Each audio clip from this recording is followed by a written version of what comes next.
They're criminals in many, many cases. Remember when they used to say that the people that come into our country as immigrants are very nice people, they're wonderful. Live from Michigan Avenue, this is Good Day Chicago. Good Wednesday morning to you, and good morning. Welcome to Good Day Chicago. I'm Gabriela Primus. I'm Brian Jackson. Here's a look at some of the stories we have for you this morning, including Naperville City Council issues a vote on the proposed data center. They got a lot of backlash from residents. President Trump will address leaders at the World Economic Forum today. And we're getting some light snow in the area, but Mike says the winter weather advisory has now been canceled, which is some good news because it is still very, very cold out there, Mike. Yeah, but you know, we may hit 30 degrees today. Yeah. It's going to feel, that could be flip-flop weather, right? Yeah. All right, so far the snow has been really unimpressive. When I left the house this morning, I had just about a half-inch of snow, but there is some more snow on the way coming in from the west. This area that I'm going to highlight for you now, there are some decent snow showers embedded within that, so there might be a quick half-inch or so of additional accumulations that slides to the east. The rest of this day, you're going to feel fairly mild compared with where we have been and where we're going. 26 at 9, mostly cloudy at that time. Few peaks of sun at noon, 28 degrees. I think we'll be in the low 30s this afternoon. Let's put up a 30 there at 4 o'clock. It will be breezy. An extreme cold watch has been issued for Chicagoland. More on that coming up. Naperville City Council is rejecting a proposed data center development. This was a hot-button issue for a lot of residents there. This proposal would have put the 200,000 square foot data center along Naperville and Warrenville roads with dozens of diesel generators.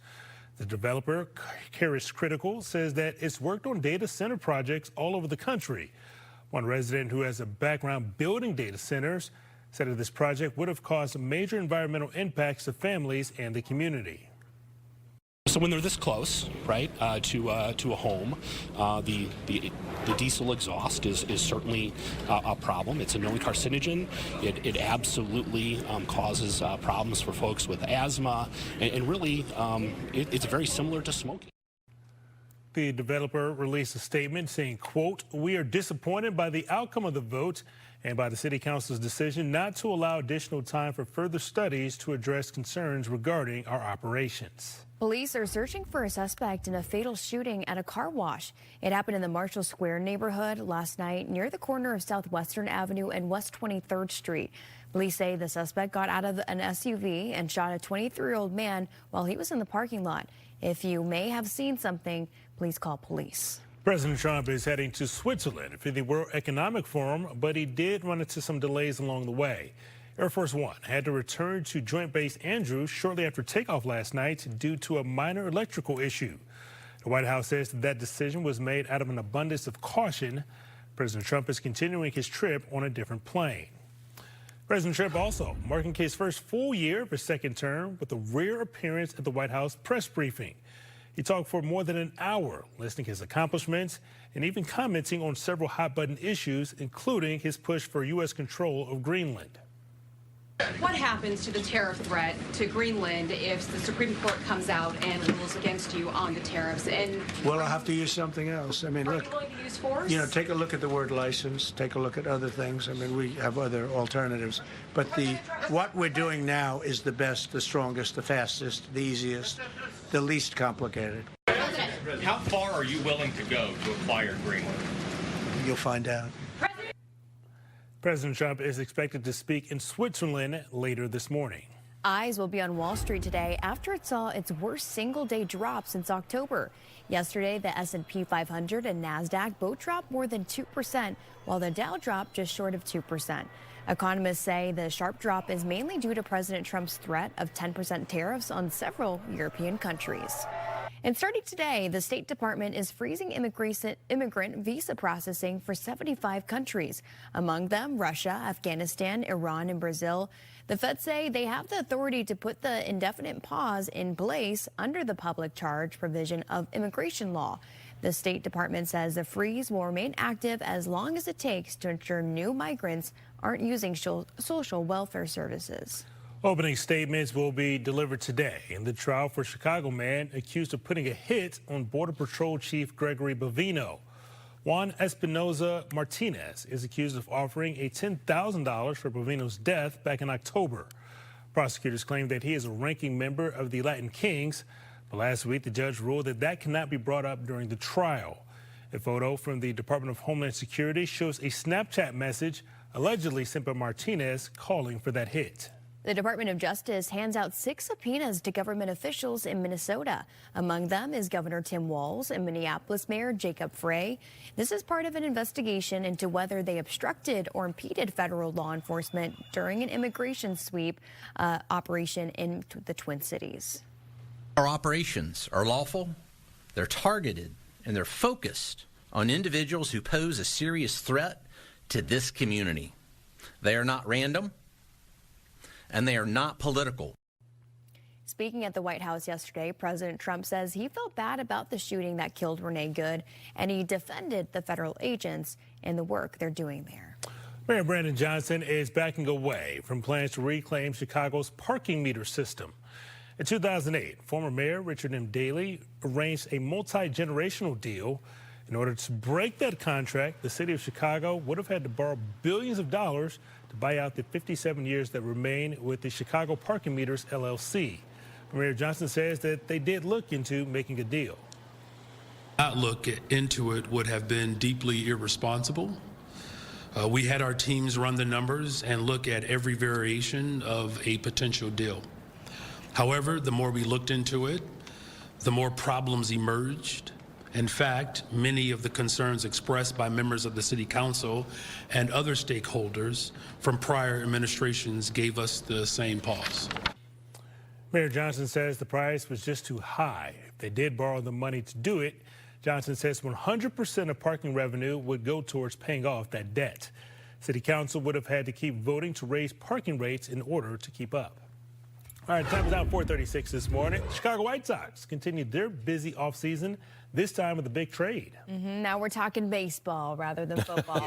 Mike, you have a look at sports for us. And well, we also have hockey and basketball too, but let's focus on the baseball. The White Sox, they are moving on from Luis Robert Jr. after trade rumors for years. He's headed to the New York Metropolitans. Now, in return, the Sox are going to get infielder Luis Angel Acuna and pitcher Truman Pauly. In 2023, Robert Jr. had a great year. He had 38 homers and stole 20 bases, but he did struggle the past couple of seasons. He's been dealing with kind of chronic injuries. The Bulls hosted the Clippers last night. Kawhi Leonard didn't play, and the Bulls took full advantage of that. They led big most of the game. Kobe White leading the way with 27 points for the Bulls. He hit 6 threes. In fact, the Bulls 53% from beyond the arc. And it was an impressive game there. DeSumo with a nice game off the bench, too. The Bulls go on to win by 28, 138-110. A familiar duo back at the United Center. Remember him from the other night in the hockey game? Well, there they are, Caleb Williams and new best buddy Pete Crow Armstrong. They had courtside seats for last night's Bulls-Clippers game. They got a big ovation from the crowd and jerseys with their names on the back. Remember the other night they were at the Hawks game and they brought the Blackhawks good luck, beat the Jets 2-0 in that one. All right, the results of the Baseball Hall of Fame ballot are out, and one former White Sox player, outfielders Carlos Beltran and Andruw Jones, are going to Cooperstown. Jones played for the White Sox during the 2010 season.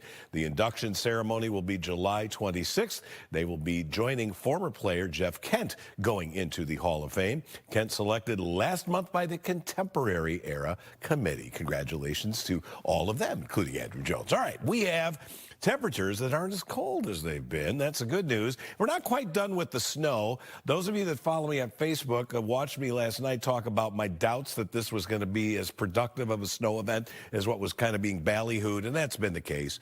But we're up to freezing right now at Joliet. It's 34 at LaSalle, Peru, 27 at O'Hare, the lakefront. A little colder north, and this is an area where you might get another half inch or so of snow. 21 at Woodstock. Northwest Indiana, not much for you. 28 at Gary, 24 in Valparaiso. Temperatures now compared with 24 hours ago, big difference. 20+ degrees warmer in most cases. Along Chicago's lakefronts, 25 degrees warmer. But we're focusing on really dangerously cold conditions on the way, I think, Thursday night into Saturday. This is an extreme cold watch for most of Chicagoland. Doesn't include right now anyway, Northwest Indiana. This is for Thursday night through Friday morning. Wind chills could be 35 degrees below zero. As I mentioned, we're not quite done with the snow. Let me see if I can back that back up. Here we go. See this area right here? There is some decent snow falling now, moving into McHenry County and Lake County. This will eventually cross the city here, so watch out for a couple of slippery spots here during the morning hours. But the morning snow will end. We'll be left with mostly cloudy skies. It'll be blustery.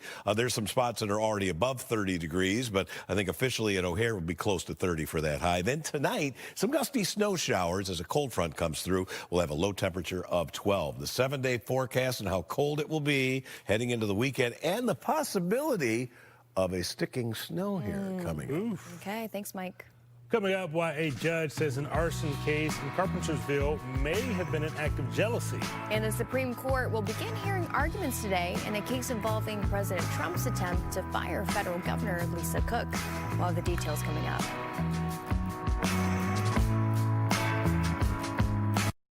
Fox 30.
Now in Good Day Chicago, Naperville City Council is rejecting a proposed data center development. The proposal will have put the 200,000 square foot data center along Naperville and Warrenville roads with dozens of diesel generators. Police are now searching for a suspect in a fatal shooting at a car wash. It happened in the Marshall Square neighborhood last night near the corner of Southwestern Avenue and West 23rd Street. Police say that the suspect got out of an SUV and shot a 23-year-old man while he was in the parking lot. Opening statements will be delivered today in the trial for a Chicago man accused of putting a hit on Border Patrol Chief Gregory Bovino. Juan Espinoza Martinez is accused of offering $10,000 for Bovino's death back in October. Man accused of setting fire to a Carpentersville apartment building apparently acted in jealousy. According to the Daily Herald, the judge says that Garland McGee III was dating a woman who lived in the building. He texted her that night to come over, but she said that she was out with a friend. The fire happened back in November. McGee has been ordered to remain behind bars. The Chicago man charged with killing his ex-wife and her husband is now behind bars in Ohio. That's where Michael McKee is accused of shooting and killing Monique and Spencer Tepe back in December. McKee was booked into jail yesterday. He was indicted by a grand jury last week, charged with aggravated murder and aggravated burglary while using a firearm suppressor. The man who shot and killed former Japanese Prime Minister Shinzo Abe is sentenced to life in prison. He pled guilty to assassinating the former prime minister back in July of 2022. He says he killed Abe because he wanted to expose the government's ties to the Unification Church in South Korea, which has been accused of misusing donations. The country's ruling party has pulled back from the church since Abe's death. The Supreme Court will hear oral arguments today in a case involving President Trump's attempt to fire federal Governor Lisa Cook. The administration accused Cook of mortgage fraud, but so far she has not been charged. The Supreme Court will consider if the president has the authority to remove her. Federal Reserve Chair Jerome Powell is expected to attend the hearing to show support for Cook. 5 Democratic senators are giving 15 banks until the end of the month to provide answers about if they are holding or were asked to hold money from the sale of Venezuelan oil by the U.S. government. Their letter last week follows the U.S. Completing its first sale worth $500 million, of which Venezuela received $300 million.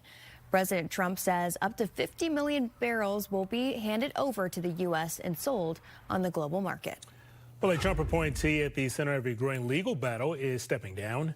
Lindsay Halligan is leaving her role as interim U.S. attorney for the Eastern District of Virginia. 2 judges in Virginia have moved to block Halligan from continuing in that role, calling her appointment invalid. Halligan is a former aide in the White House and had no prior experience as a prosecutor. 4:46 now. Mike, is it fair to say that we woke up to just kind of a dusting of snow in the city? Yeah, overnight. I think that's a good way of describing it. We're not quite done with the snow. There's a little bit more coming here later this morning, but certainly not going to be a big problem out there. Here's our Weather Authority Futurecast, and you see one last wave of snow coming through here. This is 7 o'clock. A lot of folks will be on the roads, and it will be snowing, but lightly, and then the snow moves out of here. The rest of the day, kind of featuring mostly cloudy skies, a few peaks of sunshine. In fact, maybe during the afternoon, we break out for a few hours into mostly sunny skies. Then cold front comes in, and with that, tonight, we get a few scattered snow showers. Again, doesn't look like a big deal, but they may be impressive looking for a little while because it will be rather windy, and you get a little snow falling with that wind. Could be kind of an impressive deal. Now, tomorrow, here's a little change here. There may be a brief snow shower tomorrow evening. This would be tied to the Arctic front. This is the one that is going to send temperatures plummeting here. Our model and others showing a little bit of light snow here Thursday evening, and then temperatures go down, down, down. Could be some lake effect snow on the eastern shore. So let's do it. Today, high temperatures, I think, are going to get well into the 30s, despite the fact that we have, maybe an inch of total snow in Lake and McHenry County, perhaps a half inch or so coming down for the city. High temperature today, I've upped it to 34. West winds at 10 to 20. We will see a gusty wind, though. Tonight, down to 12, with a chance of a little gusty snow shower. Should not be much associated with that.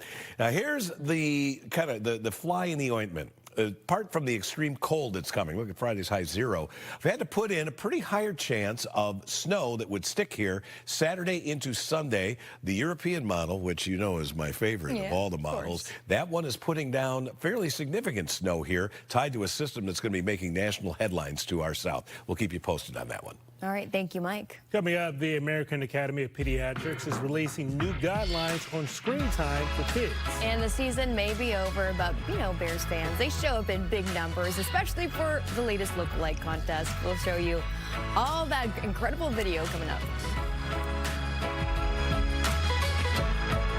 Redo Canada.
you've been to the airport lately, this probably is not a surprise. O'Hare is back on top as the busiest airport in the country. The last time O'Hare finished at the top was back in 2019. The FAA says O'Hare had more than 857,000 aircraft land and takeoffs in 2025. That puts O'Hare ahead of Hartsfield-Jackson Atlanta Airport, but Atlanta still has the most passengers at its airport. A new bill in Illinois could help some 100,000 rideshare drivers form a union. The bill is called the Illinois Transportation Network Driver Labor Relations Act. It would allow workers to bargain with rideshare companies for better pay, benefits, and working conditions. Federal law states that the drivers are independent contractors and are not allowed to unionize. This Illinois bill would keep them as independent contractors, but also give them the rights to negotiate. There are big changes to longstanding recommendations about how much screen time is healthy for kids. The American Academy of Pediatrics is issuing new guidance saying parents should focus on directing the use of technology, not limiting it. It is a major departure from previous guidelines that stressed limited screen time for kids. The Academy now says that's unrealistic, and parents should instead make sure what their children are exposed to is educational and not harmful. They're developing their cognitive abilities, and the changes that are happening, that they need to learn how to navigate using technology for appropriate purposes.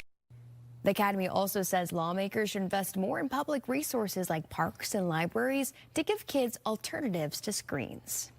Well, a big announcement from Vice President J.D. Vance's family. Second Lady Usha Vance and her husband are expecting their fourth child. The couple revealed that the baby boy is due in late July. Vice President and Ms. Vance are already parents to 2 sons and a daughter. Usha Vance is the first sitting second lady to be pregnant. Longtime NASA astronaut Suni Williams is retiring. She set several spaceflight records since joining in 1998. In her most recent mission, Williams and astronaut Butch Wilmore did a test flight of Boeing's Starliner capsule. Remember this, the mission was supposed to last just a week, but due to technical issues, the pair stayed in space for 9 months. Yeah, that was a big story.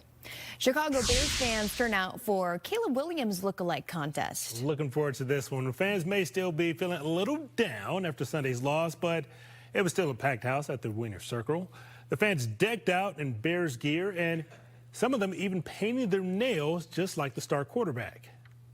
Man, I had to represent Caleb. He did such a great job for us this season. I had to go all out for him. You know, I got my nails painted, got my matcha ready, and I was ready to go, so I got to represent my boy. He's also got the plugged-in headphones as well, so I like that touch there. And, of course, fans were able to grab a hot dog as well. Really cool, right? Yeah, that's really cool. I mean, that must be the winner, right, on the right there? Maybe. I mean, they did a pretty good job. They got the glasses. Yeah, plus if you have kind of the accessories, then it could make it even more, you know, realistic or like. What are your thoughts, Mike? Well, I think there was some good effort shown there by a lot of those people. So too. Not all of them were men. Did you see that? Oh, no, I did not. Oh, yes. I believe that we had a woman there that had kind of like painted on a little a beard thing. And, you know, good for whomever went on. That one on the right there, he looks pretty close. Right? Yeah, good job there, guys and gals, anyway. All right, we have a little bit more snow still showing up on radar, so we're not quite done with this thing. But this has definitely been an underachiever. Talked about this last night on social media. Let's look at the radar here. And there are kind of 2 separate areas of snow.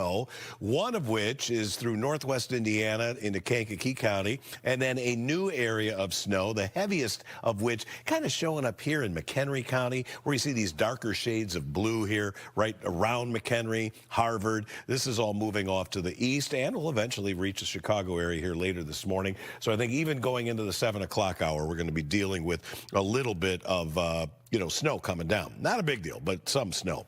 Getting the kids ready for school today. Make sure they're bundled up, although it won't be as cold as it has been. There'll be some peaks of sun after this morning's snow ends, with temperatures getting up close to freezing in most areas, and in some places, it will be warmer than that. I'm up to my high temperature forecast of 34.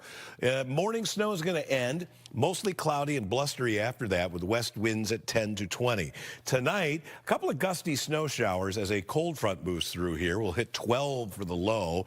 Those snow showers, maybe a coating to a ½ inch, not a big deal. The cold that's coming is a big deal. The worst of it, I think, will be Thursday night through Saturday morning. Friday, definitely the worst of the days with a high of only 0. Wind chills during this time frame, especially Thursday night into Friday morning, could be 35 degrees below 0. Then, chance of a sticking snow here over the weekend. Still not a lock, and so I'm only going 50% confidence on that. But there's a possibility that we may have to do a little bit of shoveling here over the weekend. 4 minutes and 5 seconds before 5 o'clock. We'll be right back.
Warner Brothers Discovery has approved a new bid from Netflix. The all-cash bid is for the studios and the HBO Max streaming service. The value of the offer remains at $72 billion. The company hopes to vote on the deal by April, though Paramount continues to push its own all-cash offer. If the Netflix deal goes through, a separate business will exist called the Discovery Global, and it will house CNN, TNT, and the Food Network. Britain could follow in Australia's footsteps when it comes to social media restrictions for children. The UK government is looking into enforcing age minimums and limiting infinite scrolling on social media platforms to protect children's mental health. Australia banned social media for children under the age of 16 last year, making it the first country to do so. UK ministers are set to visit Australia to examine the impact of the social media ban on its youth. Lululemon pulls its new workout line from its website after some